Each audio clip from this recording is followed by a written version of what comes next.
No tak nacházíme se ve Slovanské epopeji, teda Alfonse Muchy v Národní galerii a nacházíme se u obrazu, který se jmenuje Apoteóza slovanstvo pro lidstvo. Je to jeden z posledních, předposledních, možná posledních obrazů, který je dokončený Alfonse Muchy a já jsem si ho vzal jako předlohu svým způsobem na reinterpretaci významu tohle obrazu, jeho obsahu, jeho sdělení do svého prostě projektu pro Benátský bienále loňského roku, to znamená roku 2015.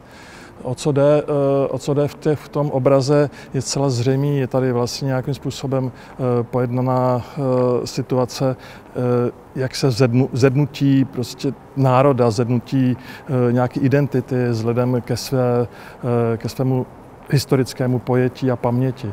A mě ten obraz samozřejmě, jako, tak jak je namalovaný, mě moc nezajímá. Jako já obraz Alfonse Muchy respektuju, ale v podstatě mě ta malba nebaví, nezajímá a je pro mě taková spíš ilustrativní. Ale chápu a respektuju tu obrovský dílo, který vzniklo během mnoha let.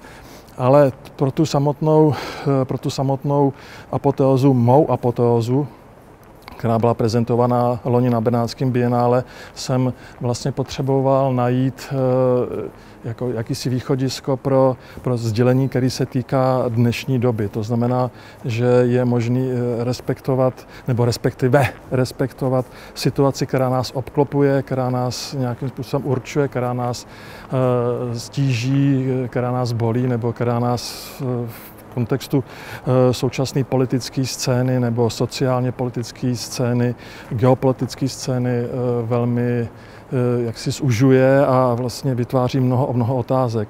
Proto jsem do toho mýho projektu vlastně zapojil samozřejmě nejenom ten obraz, který jsem přemaloval do černobílé formy. A to znamená, že jsem nechtěl dělat kopii obrazu jako takového, ale vlastně jsem, jak jsem říkal, reinterpretoval prostě jeho význam i v této formální podobě. A pak jsem do těch jednotlivých, jak za chvilku uvidíme, implantoval do toho obrazu jednotlivý apokryfy. To znamená, že jsem měl asi 50 nejdřív, ty jsem postupně selektoval do jednotlivých věcí. Jsou to apokryfy, který se vlastně vážou jak ty politický, tak ty paměti umění nebo historii umění.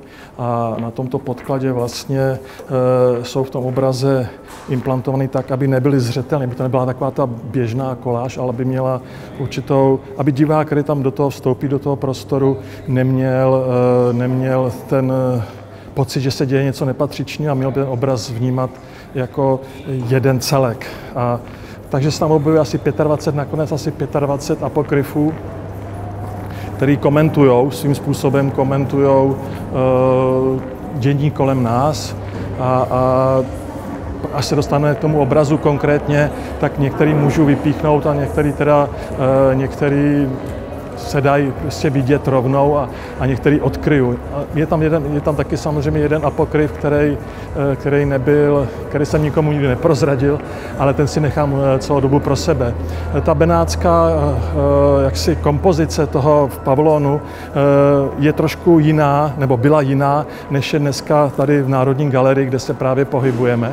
A já jsem potřeboval vlastně v tom kontrastu toho celého prostoru, který je tady takový rozbitý tím žebrovým a vlastně neustálýma linkama a různýma prostě architektonickýma prolisama a tak dále, tak tím jsem chtěl najít trošku jinou podobu toho, jak je celý ten projekt tady realizovaný. V Benátském bienále byl v čistým bílým prostoru. Ten pavilon, jak víte, dělal prostě Novotný, který v roce 25 to dokončil úplně stejně jako Alfons Mucha tu samotnou epopej. A bylo to čistý, takový jakoby duchovnější nebo takový kontemplativnější prostor. Tady se nacházíme v prostoru, který je otevřený do ulice a já jsem potřeboval aspoň trošku najít nějaký způsob, jak to aplikovat nebo jak to realizovat tady. Čili ta situace v Benátkách byla jako byla trošku odlišná, ale použil jsem tam stejný princip toho banneru, který zakryl celý ten pavilon a vlastně lidi vstupovali, ale byl bílej, bylo napsáno apoteozis, čili apoteóza a lidi vstupovali vlastně do toho prostoru, kde neviděli nic, jenom bílej panel. Tentokrát tady jsem udělal ten řez, který vlastně odkrývá účel, respektive konstrukční účel ty zrcadlové zdi, která se nachází zatím. Chtěl jsem, aby ten divák vstoupil do čistého prostoru a nebyl atakovaný rovnou nějakou vizualitou nebo nějakým spektakulárním zážitkem. V okamžiku, kdy ten prostor prošel, tak měl šanci tím bílým prostorem toho kubusu v Benátkách měl šanci prostě se stát součástí celé té expozice. To znamená, že se dostal vlastně do koridoru, který vzniknul v kontaktu mezi obrazem a samotnou zrcadlovou zdí, kterou tady jako vidíme. To znamená, že ten divák, který sem vstoupil, se dostal do velmi velké blízkosti toho samotného obrazu, ale nemohl nikdy komplexně nebo v celku shlédnout. To znamená, že se sice mohl takový určitý haptický, fyzický dotyk, což je vždycky nějakým způsobem příjemný, aspoň pro mě, být v blízkosti obrazu, se najednou, když se otočí, tak vlastně ten obraz díky tomu zrcadlům zrcadlový zdi oddálí, nějaký prostor vzniká a teprve v tu chvíli ten divák vlastně může vidět celý ten obraz v kontextu všech těch apokryfů a celého toho sdělení. A stává se zároveň tím pádem jaksi i součástí, stává se svou figurou a svým nazíráním vlastně součástí toho obrazu za sebou v tom měřítku, který samozřejmě tady jako vzniká. To bylo pro mě důležité, protože jsem chtěl, aby ten divák se identifikoval vlastně s obsahem a zároveň byl něčím limitovaný a nemohl uniknout, protože ten prostor je velmi úzký, asi jenom metr, vzniká taková aspoň pro mě, která já jsem trošku klaustrofobik, nebo úplně, takže vzniká taková stísněnost, úzkost, která se v tom koridoru jako projevuje.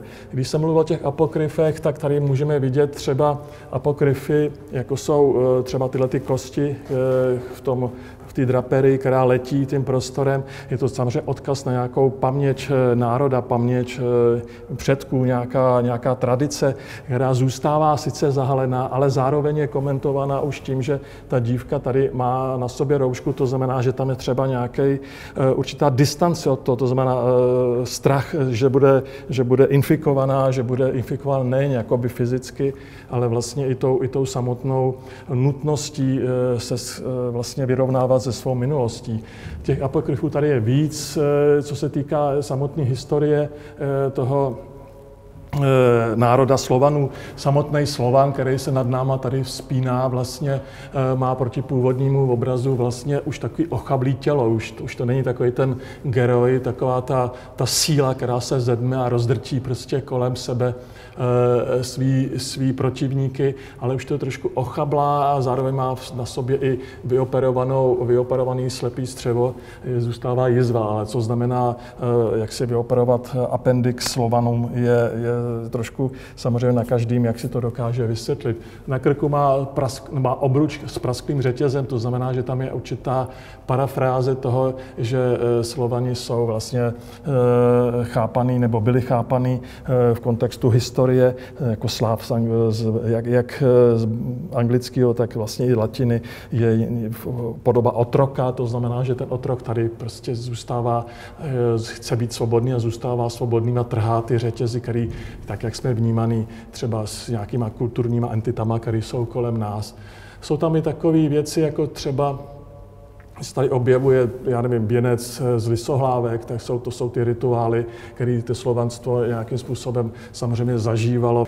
No a pak tady jsou i věci, jako třeba takový ten osamělej vlk, což je v podstatě taková trošku parafráze, který kráčí vlastně někam k horizontu. Tam jsem trošku se projektoval drze sám, ale i můj ksicht tady je nějakým takovým, je to takový skřet, který je v takový kápy, který se šklebí, ono to je možná líp tamhle, který se šklebí z toho obrazu ven. A když jsem mluvil o těch kulturních, nebo paměti historie umění, tak tady třeba prezentuje jak Marina Abramovič, která jde na tom bílým koni s bílým praporem. Ten kontext je, myslím, odbornému publiku dost známý, tak nebudu opakovat. Nad ní je vlastně jakási situace z Jaspera Jonese, jeho americký vlajek. Normálně v tom obraze Mucha americkou vlajku má, já jsem tady parafrázoval do té podoby toho významu toho Jaspera Jonese. Ale jsou tady i jiné věci, jako třeba velmi osobní, protože já miluju filmy a je to jeden tady je taková jako krátká epizoda prostě je to Oběť od Tarkovského. A je to vlastně ten pohled, kdy ten hlavní hrdina se kouká na to, jak mu tam už hoří ten dům, jak to všechno padá v níveč na tom ostrově. A vlastně to svým způsobem je i portrét, i když to je zezadu, mého otce, takový ta vzpomínka, protože to velmi, ta tvář nebo ta hlava tady je v tomhletom velmi identická nebo podobná. Takže tyhle ty věci, toho člověka, co jsem si zapomněl, je samozřejmě Josef Beuys, takže ten tam kouká z takový malinký, tamhle někde v těch místech, úplně na kraji obrazu, tam vypadává z toho. Je tady portrét, vyportrétovaný ďábel vedle Krista, který normálně je tamhle v těch místech.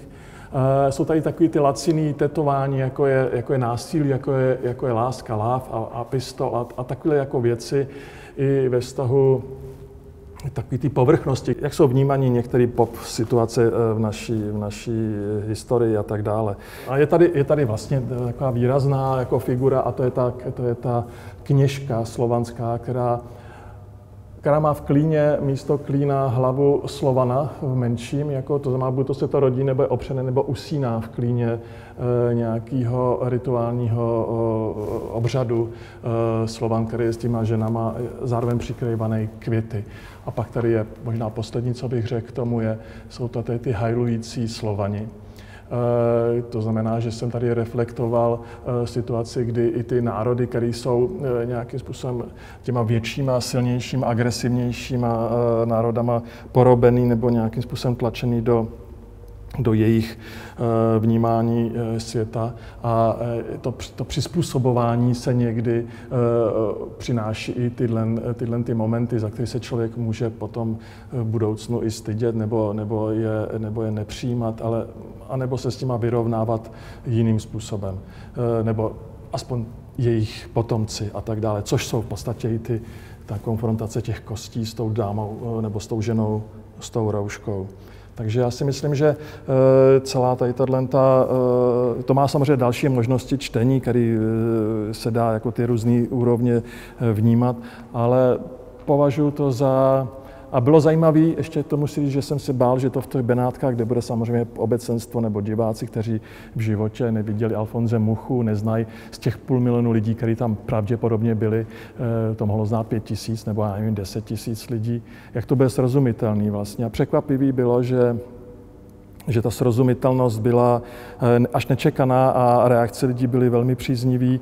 K tomu samozřejmě trošku sloužily plakáty, který jsem vytvořil proto, aby vlastně ten divák nebo ten návštěvník toho pavilonu si to mohl vzít a případně nějakým způsobem trošku se s tím přiblížit. Bylo to v angličtině, byly tam popsané jednotlivé apokryfy, nikoliv jako jejich význam, ale jejich názvy. A tím pádem tady vlastně jsem označil ty jednotlivý apokryfy i čísly, takže jak vidím, tak jich nakonec teda bylo 21, já jsem říkal 25, 21 jich zůstalo. A potom je tady krátký text Katariny Rusnákové, která byla kurátorkou, slovenská kurátorka, která byla kurátorkou toho celého projektu. A ty samé plakáty jsou k dispozici jako v tuhle chvíli i v Národní galerii, kde se nacházíme na výstavě, která by měla být, jak tady koukám, od vlastně 6. února do června. Tady běží to, co nebylo v Benátkách, tady běží ještě film Martina Dostála, který tvořil rok vlastně, když jsem pracoval jak na Apoteóze, tak na jinými výstavě v Muzeu moderní v Moskvě, potom ještě v Mnichově Hausderkunst. V knize se objevuje kromě kurátorského textu Katariny Rusnákové texty dalších významných filozofů, sociologů, za nás můžu mluvit Jiřího Přibáně, i teoretiků, jako je Karel Srp nebo Milena Slavická, ale jsou tady i další významní lidi, jako je třeba Timothy Snyder, nebo tady je i další, teď úplně přesně si nepamatuju všechny ty jména, asi 8-9 důležitých jako autorů, který se v knize objevují. Kniha není moc jaksi atraktivní, protože tam je jediný můj obraz a nikoliv ještě ani apoteóza, je tam vlastně jenom jediný můj obraz, který jsem nikdy nevystavil ještě a ten je tam 50krát, což teda pro toho, kdo to financoval, tu knížku, nebylo úplně jednoduchý v tom, jako to přenést. No. Takže je tady ještě Zygmunt Bauman, když tam to koukám, nebo Rancière, Bělohradský a další a Sloterdijk třeba. Takže to si myslím, že teď jsem úplně postihli úplně všechno. Děkuji za tu připomínku a můžeme to skončit.